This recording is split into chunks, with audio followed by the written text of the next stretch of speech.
Hey, John Ferguson Smart here. Do you want to write tests quickly, or do you want to write tests that last?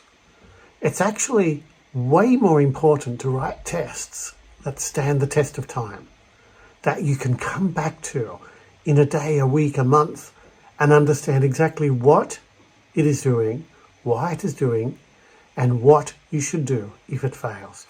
Now, sometimes that means that you need to spend a little bit more time thinking about how you express that test, how you write it, how you name it, the concepts that you want to talk about, the inputs and the outcomes, the way you describe the business logic and the steps and the data that goes in and comes out, so that you will be able to instantly understand it when you come back to it later, and so that it will be meaningful to anyone else who comes along.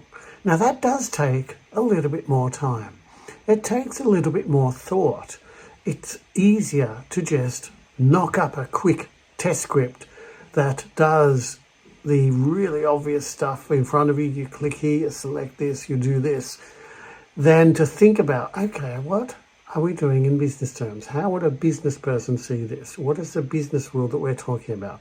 But if you spend that extra effort trying to articulate your test, and it can be just the way you name your tests and the way you structure and organize them, but if you spend that extra time, it will pay off massively later on. Believe me, it's worth doing. That's all for now, folks. Thanks for listening.